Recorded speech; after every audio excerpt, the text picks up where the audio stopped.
Welcome, everyone, to Ask the Pastor. I'm your host, Blake Gideon, Senior Pastor of Edmonds First Baptist Church. Today in this podcast, I want to address the recent Guidepost Solution report concerning sexual abuse cover-up within the Southern Baptist Convention. I've written a letter to my church in response, and I would like to read that letter to all of you as well. So please listen. What are we to make of the recent investigative report by Guidepost Solutions accusing the Executive Committee of the Southern Baptist Convention of sexual abuse cover-up? What are we to make of it? Well, Guidepost is an organization that specializes in domestic and international investigations. The Executive Committee of the Southern Baptist Convention hired Guidepost Solutions after messengers insisted upon it at last year's National Convention. The purpose was to examine rumors and accusations of sex abuse cover-up in the Southern Baptist Convention, primarily cover-up by the Executive Committee. The report was released on May the 21st, and the information reported was unexpected and deplorable, to say the least.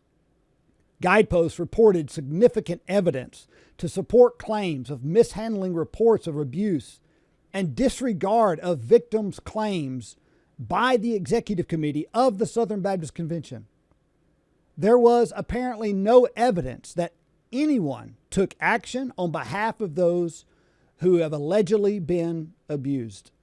It is apparent that there are survivors of abuse and their claims were dismissed and mishandled. Activities such as these are tragic and heartbreaking. We must pray for healing and recovery for every survivor.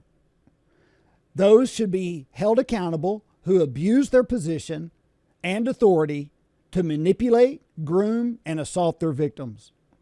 SBC churches must establish and adopt clear guidelines and procedures to protect the innocent, discover the predatory, and report any abuse to authorities. I want you to notice my last sentence in that preceding paragraph. It is the responsibility of SBC churches to protect and report such horrible acts of sin against another person. The SBC is a bottom-up organization, not a top-down organization.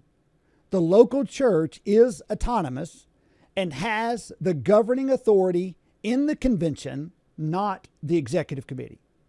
The Executive Committee has no authority to police the local church who make up the Southern Baptist Convention.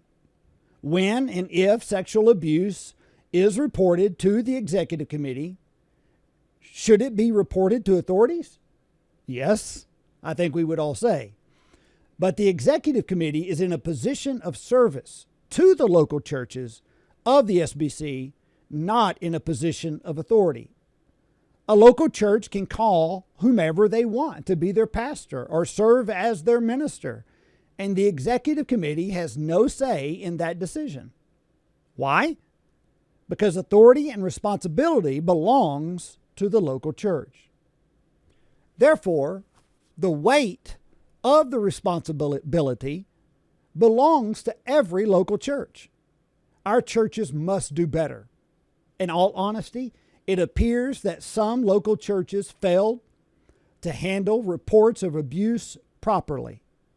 It may be helpful to have the executive committee to help us as we navigate through these tragic times, but the ultimate responsibility must be accepted by our individual churches. And we must keep this all in perspective, of course. There are over 47,000 Southern Baptist churches in the convention. I believe that the Guidepost report listed somewhere between 400 and 500 churches that failed to report sex abuse, failed to handle it properly, and failed to minister to those who have survived sex abuse.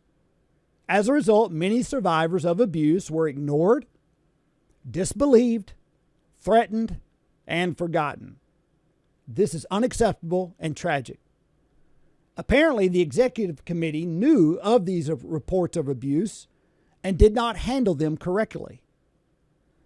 At this point, we are not dealing with a widespread sexual abuse pandemic like that experienced by the Catholic Church.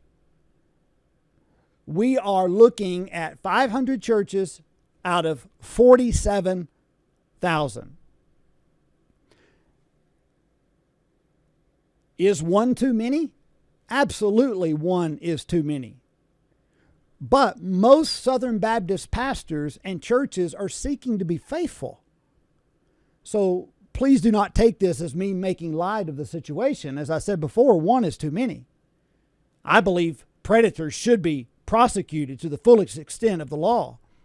I also believe what is done should be based on evidence, not accusation, and we must be balanced in our approach to correct wrongs. I anticipate that when the messengers meet at the National Convention in Anaheim this June, we will take steps to protect the innocent and ensure that something like this never happens again on our watch. I, as the pastor of Edmonds First Baptist Church, will be present at the Southern Baptist Convention this June in Anaheim. Please be in prayer for all survivors of sexual abuse. Remember, truth always wins, and people are innocent until proven guilty. Thank you. And if you have any more questions, you can submit those to Ask the Pastor. Until we meet again, serve the King.